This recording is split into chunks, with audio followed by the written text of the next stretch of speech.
చూస్తున్నాం దేశంలో ఇండిగో సంక్షోభం చర్చనీయాంశంగా మారుతుంది. ఇండిగో విమానాల రద్దు ఆలస్యాలతో ప్రయాణికులు తీవ్ర ఇబ్బందికర పరిస్థితులు ఎదుర్కొంటున్నారు. డిసెంబర్ 5కి 1000కి పైగా విమానాలు రద్దయ్యాయి. లక్షల మంది ప్రయాణికులు విమానాశ్రయాల్లో చిక్కుకున్నారు. ఢిల్లీ, ముంబై, బెంగళూరు, హైదరాబాద్, పూణే వంటి ప్రధాన విమానాశ్రయాల్లో భారీగా రద్దీ కొనసాగుతుంది. ముంబైలో 104, బెంగళూరులో 102 విమానాలు రద్దయ్యాయి. ఇక ఇదే అంశానికి సంబంధించి మరింత సమాచారం మనతో పాటు విశ్లేషణ చేయడానికి ప్రముఖ విశ్లేషకులు కరీం గారు అందుబాటులో ఉన్నారు. కరీం గారు నమస్తే అండి. నమస్తే సిరాజ్ గారు. సో కరీం గారు ఎలా చూడాలంటారు? ఈ ఇండిగో 6th డేకి వచ్చేసిన పూర్తి స్థాయిలో అదే ప్రతిష్టంభన అలాగే ఉన్నటువంటి పరిస్థితి కనబడుతుంది. వేల సంఖ్యలో విమానాలు కూడా రద్దవుతున్నటువంటి పరిస్థితి. మరోవైపు టికెట్లు ఛార్జీలు కూడా భారీగా పెరిగినటువంటి సిచ్యువేషన్ కనబడుతుంది. ఎప్పుడు దీనికి పులి స్టాప్ పడేటువంటి అవకాశాలు ఉందంటారు? అదేనండి, ఇది ఇండియాలో one of the major airline కాబట్టి ఇండిగో. సో దానివల్ల ఇలాంటి ప్రభావం మనం వస్తుంది. అందుకనే మన అపోజిషన్ కూడా చూస్తే వాళ్ళు కూడా ఇదే అంశంపై అటాక్ చేస్తున్నారు. దేశం మొత్తం ఒకళ్ళిద్దరు చేతిలో ఉంటే ఎలాంటి పరిస్థితి ఏర్పడుతుంది అని దాని మీద చెప్తున్నారు. బట్ ఆ రాజకీయాల విషయాన్ని మనం పక్కన పెట్టేస్తే నవంబర్ 1 నుంచి ఈ FDTL రూల్స్ ఏవైతే ఉన్నాయో అయినప్పటికీ ఇప్పుడు డిసెంబర్ లో ఇలాంటి సంక్షోభం రావడానికి కారణం ఏంటనేది ప్రభుత్వం ఖచ్చితంగా ఒక దర్యాప్తు అయితే దీని చేయాలని నేను భావిస్తున్నాను.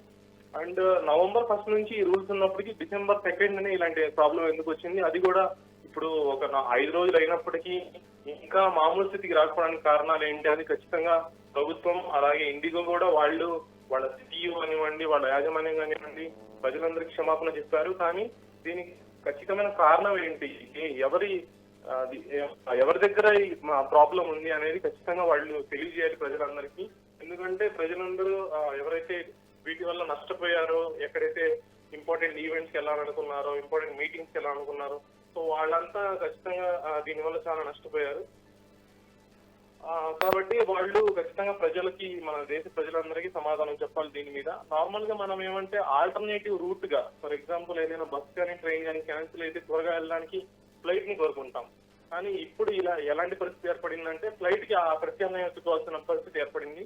సో అసలు ఈ పరిస్థితి ఏర్పడడానికి కారణం ఎవరనేది ఖచ్చితంగా విశ్లేషణ అయితే పూర్తి స్థాయిలో జరగాలి. అండ్ ఇలాంటివి ఫ్యూచర్ లో ఇంకా జరగకుండడానికి ప్రభుత్వం కానివ్వండి, లేకపోతే ఆ పర్టికులర్ ఎయిర్లైన్ కానివ్వండి ఎలాంటి చర్యలు తీసుకుంటది అనేది మనం విశ్లేషించాల్సిన అవసరం ఉంది. ఇండిగో చెప్తున్నటువంటి ప్రధానమైనటువంటి సొల్యూషన్ FDTL కి సంబంధించి కేంద్ర ప్రభుత్వం తీసుకున్నటువంటి నిర్ణయం, ఆ మార్గదర్శకాలే మాకు ఇంతవరకు కొంచెం ఇబ్బంది తెచ్చింది అనేటువంటి అంశం చెప్తున్నారు. కానీ మనం మిగిలిన చూసుకుంటే ఎయిర్లైన్స్ కానివ్వండి, విస్తార కానివ్వండి, స్పేస్ జెట్ అందరూ కూడా ముందుగానే పైలట్లను నియమించుకోవడం జరిగింది. కానీ ఇండిగో మాత్రం కొంచెం ఆలస్యం చేయడం వల్లే ప్రధానమైనటువంటి కారణం అనుకోవచ్చా ఇంత సంక్షోభానికి? ఖచ్చితంగా అండి, ఎందుకంటే ఇంట్లో మీరు చూసినట్లయితే ఏదైనా ఒక ప్రాంతం నుంచి వేరే ప్రాంతం వెళ్ళడానికి, ఫర్ ఎగ్జాంపుల్ హైదరాబాద్ నుంచి ఢిల్లీ వెళ్ళడానికి ఒక విస్తారా కానివ్వండి, లేకపోతే ఎయిర్ ఇండియా కానివ్వండి, ఇలాంటి ఫ్లైట్స్ ఒక రోజు మొత్తంలో 4-5 అవైలబుల్ ఉంటే ఇండిగో 10-12 అవైలబుల్ ఉంటాయి. అంటే అక్కడ అంటే ఇండిగో ఇంత మంచి సర్వీస్ ఇస్తుంది, ఇన్ని రకాలైన ఎయిర్లైన్స్ ఏర్పాటు చేస్తుంది వేరే వేరే టైమ్స్ లో అని మనం భావించాం. బట్ ప్రధానమైన లోపం ఇండిగో లోపల ఉందనేది ఇప్పుడు మనం ఈ సంక్షోభం ద్వారా మనకి బయటకు వస్తుందని చెప్పొచ్చు. వాళ్ళైతే ఎక్కువ మంది లేకుండా ఉన్న తక్కువ మందితో ఇన్ని ఫ్లైట్స్ అనేవి వాళ్ళు క్యారీ చేస్తున్నారు. ఏదైతే ప్రభుత్వం నిర్ణయం ఏదైతే ఉందో కి ఇండిగో అంటే ఒక ఎయిర్లైన్ నడుపుతున్నటువంటి పైలట్ కానివ్వండి, లేకపోతే దాని లోపల ఉన్న క్రూ కానివ్వండి, వాళ్ళకి ఖచ్చితమైన సమయం ఇవ్వాలి. వాళ్ళకి కూడా కొంచెం ప్రతి వారం కానివ్వండి, ప్రతి రోజు కానివ్వండి ఇన్ని పని గంటలు మాత్రమే ఉండాలి.